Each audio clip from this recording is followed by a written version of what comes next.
السلام علیکم ورحمۃ اللہ. شروع کریں پھر؟ وقت ہو گیا جی ٹھیک ہے.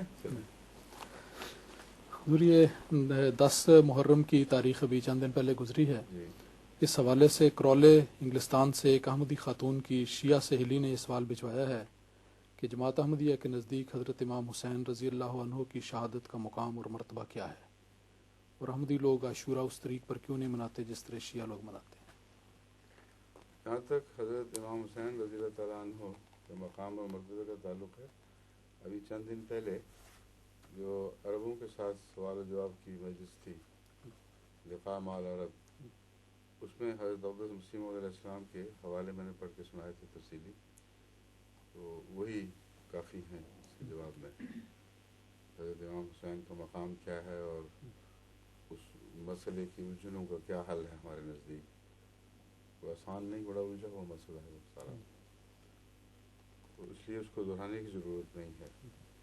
لیکن جو عاشورہ منانے والا ہے قصہ، وہ ایک ایسا نیا غیر اسلامی رواج ہے جس کی کوئی سند، کوئی بنیاد نہ قرآن میں ہے، نہ حدیث میں ہے، نہ آن حضرت صلی اللہ علیہ وسلم کے اسوہ میں، نہ آپ کے صحابہ کے اسوہ میں. حضرت علی رضی اللہ تعالیٰ عنہ کی اولاد نے خود تو عاشورہ نہیں منایا، جن پر یہ گزری ان کو نہیں پتہ چلا کہ اس طرح منانا چاہیے. یہ بات کے آنے والی شیعوں کو کس طرح پتہ چل گیا کہ اصل طریق کیا ہے. اور حادثہ ایک تو نہیں، بے شمار حادثے ہوئے ہیں. حضرت عیسیٰ علیہ السلام کے ساتھ بھی بہت دردناک واقعہ گزرا ہے، اور اس سے پہلے مظالم ہوئے ہیں بڑے بڑے سخت.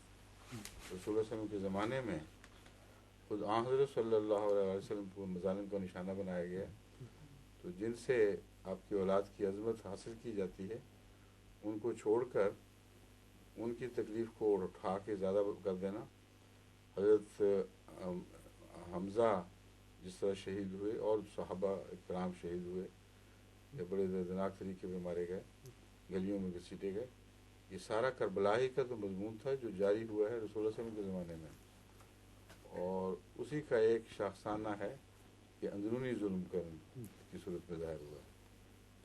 تو وہاں کس نے ان باتوں کے عاشورے منائے ہیں؟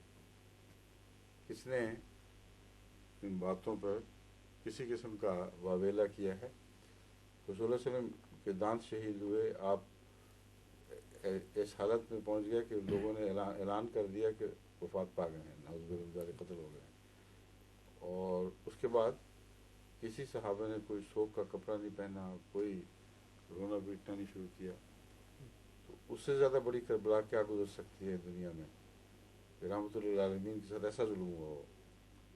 وہاں جب طائف میں تشریف لے گئے ہیں، جو ظلم ہوئے ہیں، اس کے بیان سے بھی انسان لرز جاتا ہے.